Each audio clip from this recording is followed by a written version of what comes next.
Saudara-saudara, pada waktu kita bertobat, kita menerima Yesus Kristus sebagai Tuhan dan Juru Selamat kita memiliki kepastian hidup yang kekal.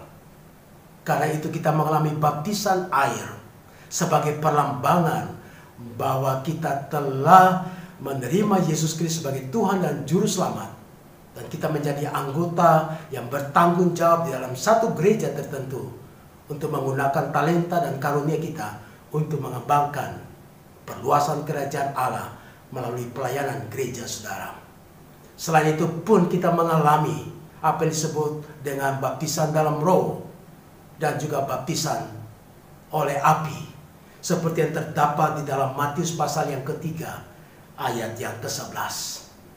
Saudara-saudara yang dikasihi oleh Tuhan Yesus, baptisan yang berkaitan dengan air itu adalah tanda pertobatan. Baptisan yang dilakukan oleh roh pada waktu saudara percaya pada Tuhan Yesus, Roh Kudus membaptis orang yang baru percaya, membaptis orang yang belum percaya kepada Tuhan Yesus, dan pada waktu kelahiran baru menjadi percaya kepada Tuhan Yesus, dia menjadi anggota baru, itu dibaptis oleh Roh Kudus ke dalam tubuh Kristus, di mana tubuh Kristus ini adalah gereja yang sejati, yaitu terdiri daripada orang-orang yang mengakui dengan iman dari zaman ke zaman bahwa Yesus adalah Tuhan dan telah mengalami kehadiran Tuhan secara roh dalam seluruh hidupnya. Mereka adalah orang-orang yang hidup dalam kegelapan dan sekarang berada di dalam kehidupan yang terang bersama dengan sang terang, itu adalah Yesus Kristus. Mereka berada dalam satu kumpulan orang yang percaya, kumpulan orang yang telah diampuni dosanya, dan orang yang baru percaya, yang berdosa itu dibaptis oleh Roh Kudus ke dalam tubuh Kristus dan menjadi bagian daripada anak-anak kerajaan Allah, bersama-sama dengan orang-orang yang telah terlebih dahulu mengakui bahwa Yesus Kristus adalah Tuhan dan Juru Selamat. Saudara-saudara yang dikasihi oleh Tuhan Yesus, firman Allah dalam Roma pasal 8 ayat yang ke-9 berkata bahwa Roh Allah diam di dalam diri kita. Karena itu hendaklah kita hidup menurut roh dan jangan hidup menurut daging. Pada waktu kita percaya pada Tuhan Yesus, Roh Allah diam di dalam diri kita.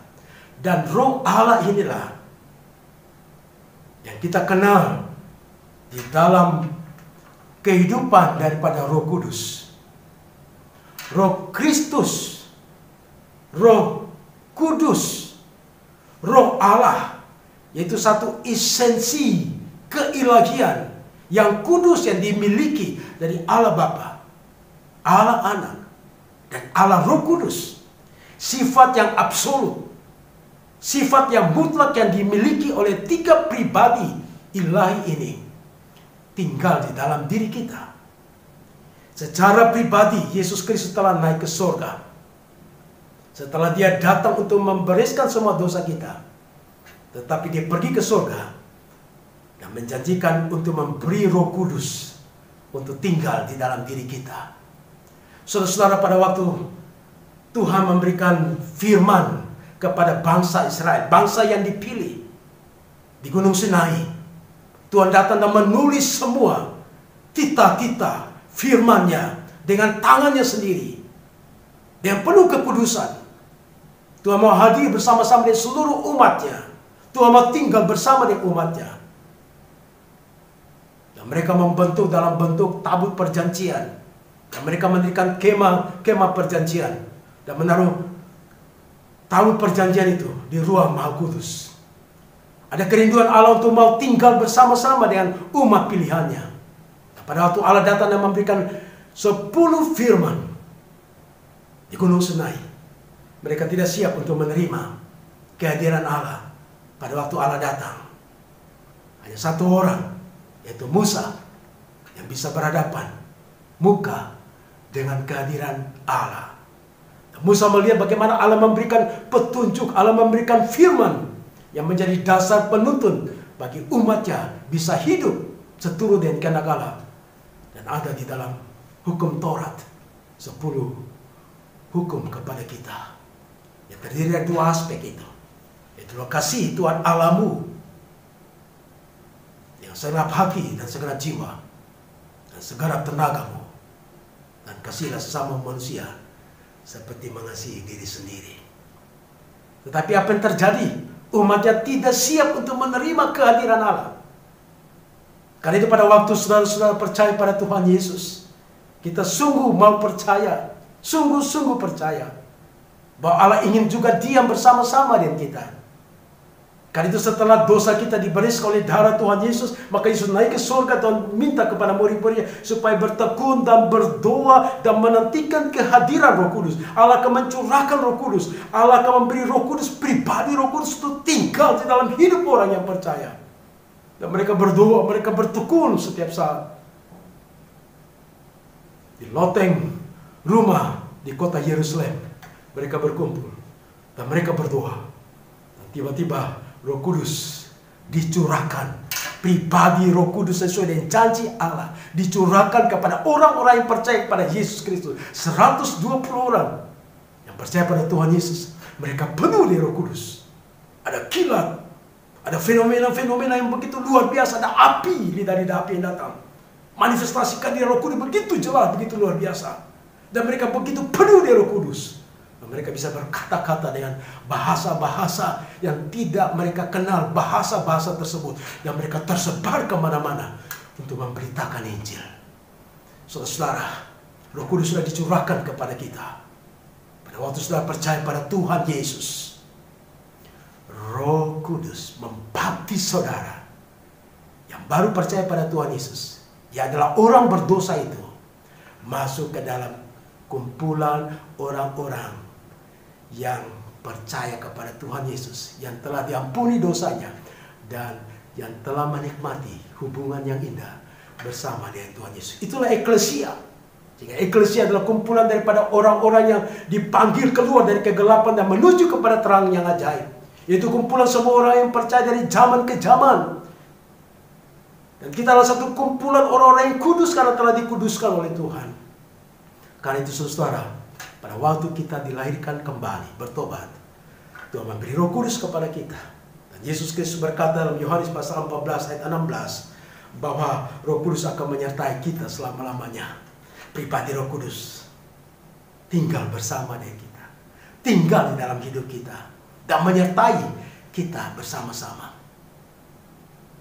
Saudara-saudara yang dikasihi Tuhan, pada waktu yang sama, waktu saudara percaya pada Tuhan Yesus Kristus, Yesus Kristus membaptis kita dengan Roh Kudus supaya kita bisa memiliki hidup yang berkemenangan, supaya kita memiliki hati yang kudus, supaya kita terus dipenuhi, dipimpin oleh Roh Kudus. Karena itu Yesus Kristus membaptis setiap orang yang telah percaya kepada Tuhan Yesus dengan Roh yang kudus. Dia pribadi yang kudus. Dan pribadi yang kudus itu tinggal di dalam diri kita. Saudara-saudara yang dikasihi oleh Tuhan Yesus Kristus, firman Allah berkata di dalam Ibrani pasal 12 ayat yang ke-14, tanpa kekudusan tidak seorang pun akan melihat Tuhan. Bagaimana kita bisa melihat Tuhan dengan mata kita yang berdosa? Bagaimana kita bisa merasakan kehadiran Tuhan dan insting-insting manusia kita yang berdosa, saudara? Tapi Yesus Kristus telah membersihkan indera-indera, insting-insting kita yang dikuasai oleh daging, oleh dosa, telah dimatikan oleh kuasa darah Yesus. Dan Tuhan Yesus memberikan Roh Kudus membantu kita, insting-insting kita, indera-indera kita yang terbatas ini, untuk bisa bersekutu, untuk bisa menikmati kehadiran Allah di dalam kumpulan orang-orang yang percaya. Kita bisa menikmati kehadiran Allah Bapa, Allah Anak, Allah Roh Kudus bersama-sama dengan kumpulan orang-orang yang percaya di dalam Roh. Karena itu ada aspek ilahi, aspek kekudusan yang ada di dalam diri kita. Di dalam Matius pasal 5 ayat yang ke-8 berkata, berbahagialah orang yang suci hatinya, karena mereka akan melihat Allah. Hanya suci hatinya akan bisa melihat Allah. Saudara-saudara, ada Roh Kudus yang tinggal dalam diri kita, yang bisa memampukan kita untuk membersihkan hati kita yang berdosa, hati kita yang cenderung untuk melakukan dosa. Kita perlu minta tolong kepada Roh Kudus, supaya Roh Kudus menolong kita, membersihkan, menyucikan dosa. Waktu saudara percaya pada Tuhan Yesus telah menghancurkan dosa keturunan, dosa warisan, dan dosa perbuatan saudara. Tapi dalam perjalanan hidup kita, kita masih berada dalam satu krisis, dan krisis ini disebut dengan krisis rohani. Tuhan ingin supaya kita menjadi sempurna dengan Dia. Hendaklah kamu kudus karena Aku kudus. Artinya sepanjang perjalanan hidup kita di dalam muka bumi ini sebagai anak Tuhan, kita harus terus bertumbuh dan menjadi serupa dengan Kristus. Tapi apa yang terjadi, saudara? Kita maju selangkah, mundur selangkah. Maju lagi selangkah, mundur lagi 2 langkah dalam kekristenan kita. Ada sifat yang paling dalam diri kita, yang dimana kita tidak mampu untuk menyelesaikannya. Karena Tuhan tahu Dia memberi keselamatan dalam Yesus Kristus, dan Dia memberikan Roh Kudus untuk menolong kita dalam ketidakmampuan kita, bergumul dengan daging kita, bergumul dengan kebiasaan-kebiasaan salah kita. Ada kuasa ilahi dalam diri kita yang bisa menyadarkan, yang bisa menguatkan, dan bisa menolong kita dalam situasi apapun tantangan, supaya kita menjadi kuat. Karena Yesus telah memberi selamat, dan Dia telah memberi Roh Kudus untuk tinggal dalam diri kita. Dan Dia membaptis kita dengan Roh Kudus, supaya Roh Kudus itu boleh mendiami hidup kita, supaya Roh Kudus terus memenuhi kita dengan sifat-sifat Roh Kudus yang ada dalam diri kita, untuk membuat daging kita itu menjadi terjepit. Keinginan-keinginan daging mulai tersingkir, saudara. Roh penurut tetapi daging lemah. Kita berada dalam dilematis, membuat sesuatu yang menyenangkan Tuhan, tapi kenyataannya daging kita lemah. Daging kita lemah. Tapi ingatlah, saudaraku, ada Roh Kudus yang tinggal dalam diri saudara. Roh Kudus yang bisa kita berdayakan.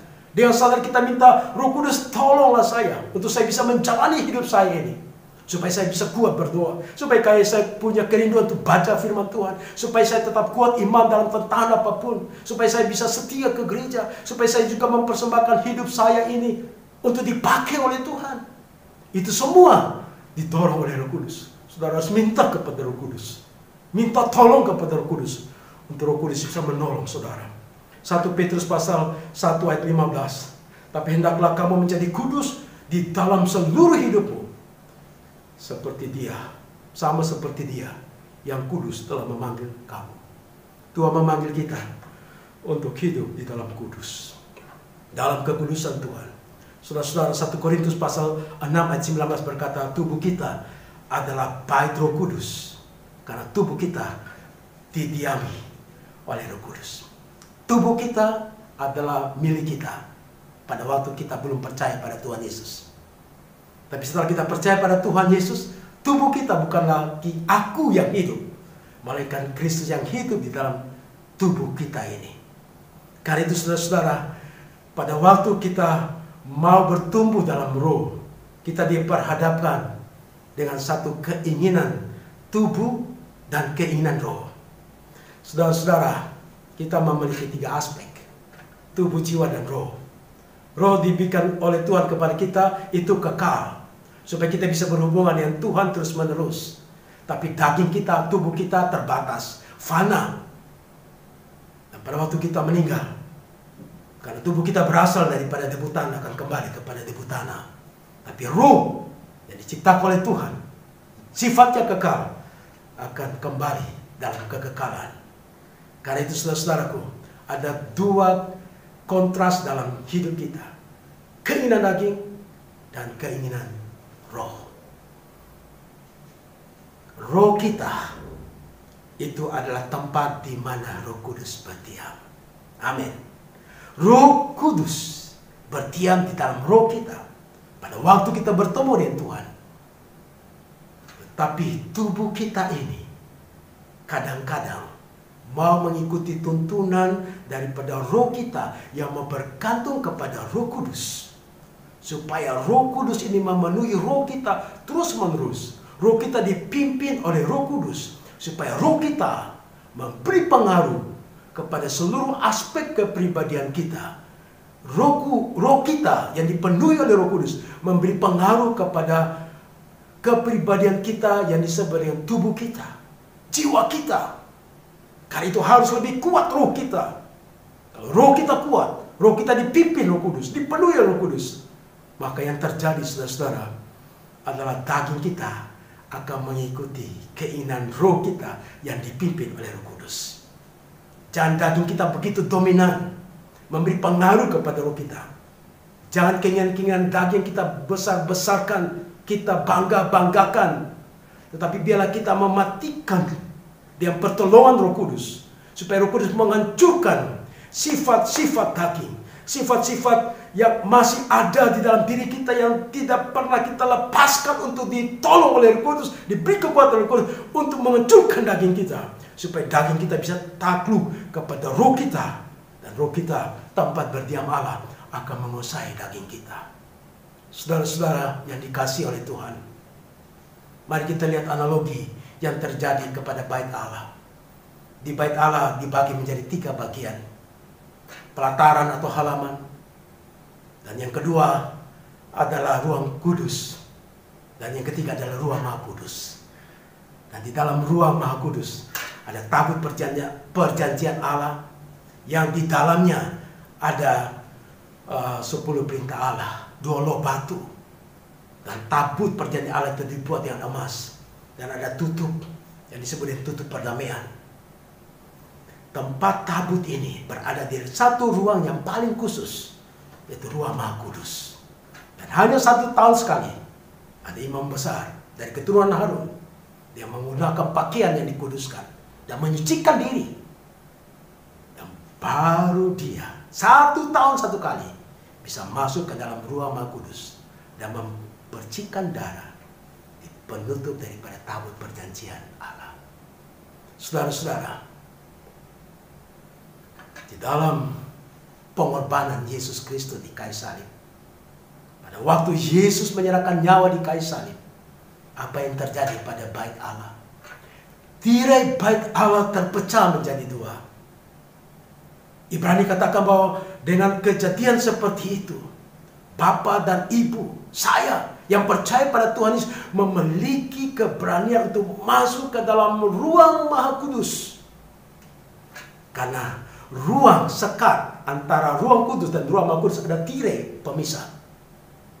Tetapi melalui darah Yesus Kristus, tirai itu terbuka, sehingga kita bisa masuk ke dalam ruang Maha Kudus. Kita bisa menyembah Allah di dalam ruang Maha Kudus. Kita bisa memuji Allah, bukan di pelataran, bukan di dalam ruang kudus, tapi dalam ruang Maha Kudus.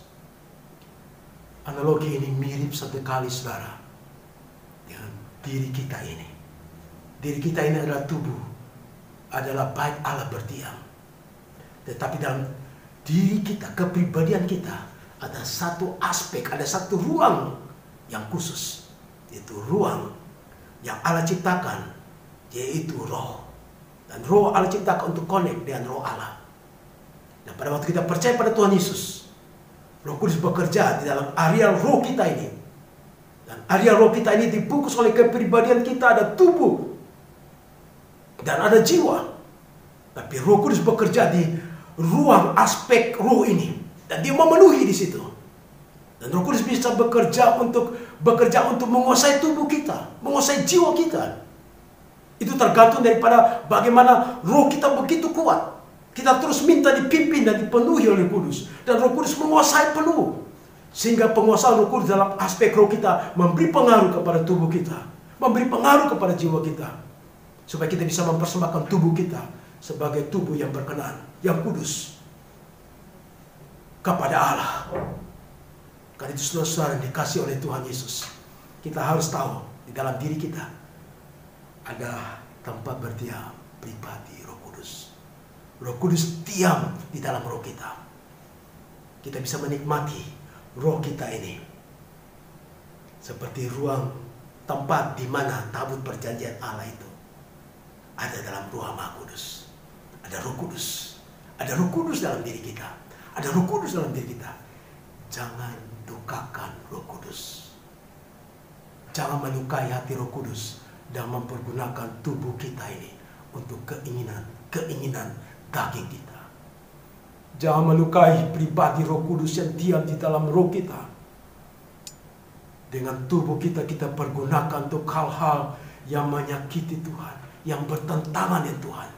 Marilah saudara taklukkanlah keinginan-keinginan daging kita untuk dipimpin oleh Roh. Dan Roh Kudus akan membantu kita untuk memiliki kehidupan yang menyenangkan akan Tuhan.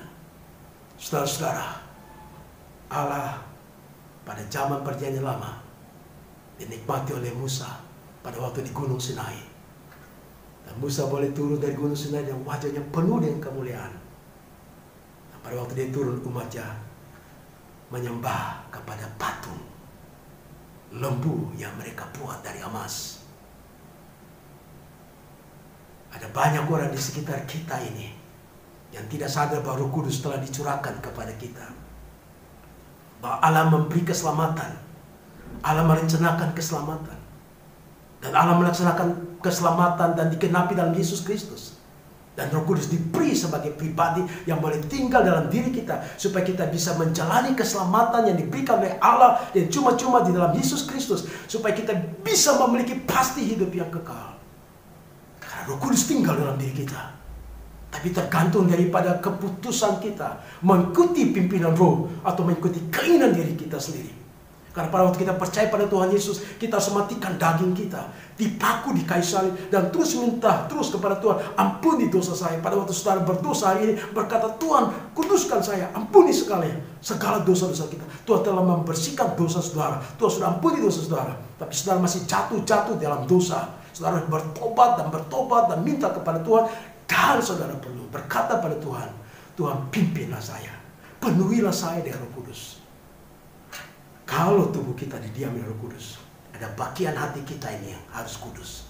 Karena pribadi Roh Kudus itu adalah pribadi yang kudus.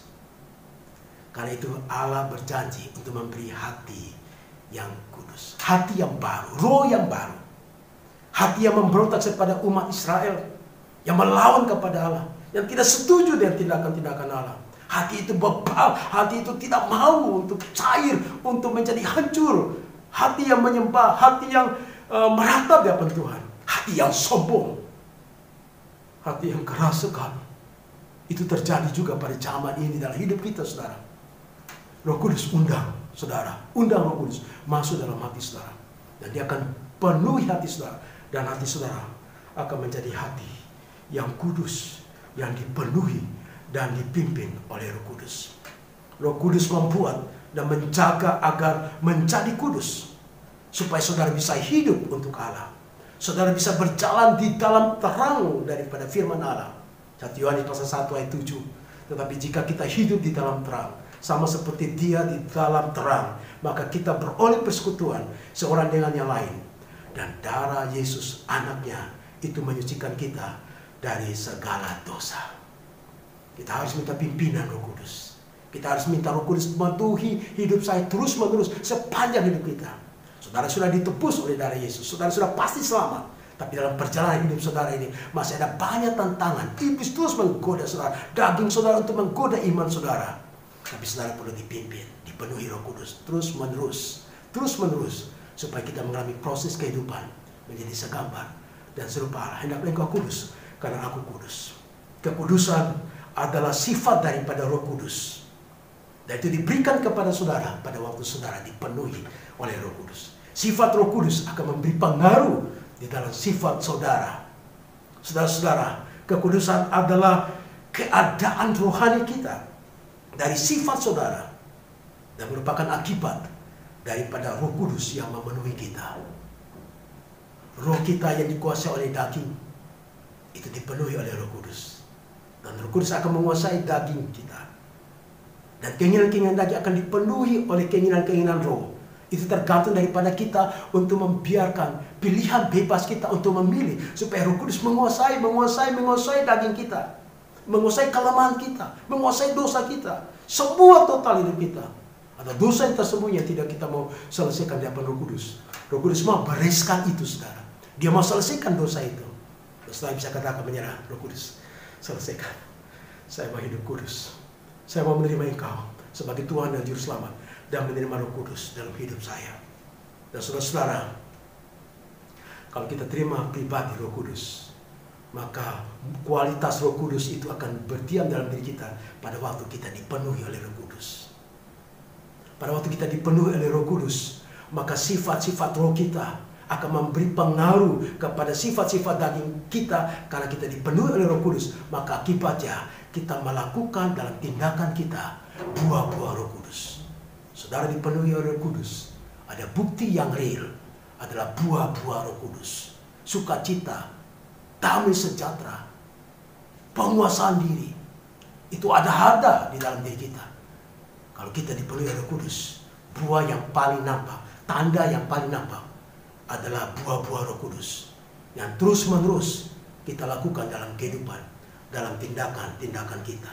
Saudara-saudara yang dikasihi oleh Tuhan Yesus, kekudusan bukan lagi tentang pembersihan atas dosa, tetapi itu adalah pemenuhan atas diri saudara dengan segala kehadiran Allah, dengan kuasa dan buah-buah Roh Kudus.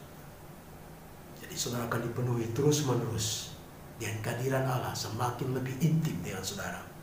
Saudara akan merasakan kekuatan yang selalu baru menyertai saudara. Ada kehadiran Allah. Bukan lagi pada waktu di Gunung Sinai, mereka tidak bertemu muka dengan Allah. Tapi sekarang Allah datang bertemu muka dengan saudara, yang tinggal di dalam diri kita. Kita akan menikmati sukacita surgawi. Dan roh sukacita dari Roh Kudus akan memberi kita sukacita, walaupun kita berada dalam duka cita yang paling dalam. Karena yang tinggal dalam diri kita ada roh sukacita. Walaupun ada banyak kegelapan, ada banyak kesusahan, tapi roh yang tinggal dalam kita adalah roh damai sejahtera. Maka kita ada ada damai sejahtera yang memimpin. Bukan karena damai sejahtera yang saudara ciptakan, tapi damai sejahtera yang diberikan oleh Tuhan Yesus, yang diperkokohkan oleh Roh Kudus yang tinggal dalam kita. Sehingga damai sejahtera kita itu adalah bagian karakter ilahi yang ada dalam diri kita, yang kita lakukan dalam tindakan-tindakan kita. Bapak, Ibu, dan saudara-saudara yang dikasihi Tuhan, marilah kita bersyukur. Mari kita memuji Tuhan, karena Tuhan Yesus Kristus telah naik ke surga dan memberi Roh Kudus kepada kita. Dan Roh Kudus itu tinggal di dalam diri kita. Maukah saudara untuk memberi diri untuk dipimpin oleh Roh Kudus? Maukah saudara untuk memberi diri untuk dipenuhi terus-menerus oleh Roh Kudus sepanjang hidup saudara? Biarlah Tuhan Yesus memberkati kita sekalian. Amin. Bapa di surga, terima kasih untuk firman Tuhan yang kami renungkan. Berkatilah hamba-Mu dan berkati kami semua yang mendengarkan firman Tuhan ini, supaya kami hidup dipimpin dan dipenuhi oleh Roh Kudus. Karena pribadi yang kudus menyucikan hati kami, sehingga hati kami menjadi kudus, dan Engkau tetap berdiam dalam diri kami. Di dalam nama Tuhan Yesus Kristus kami berdoa. Amin. Tuhan Yesus memberkati kita sekalian. Salam.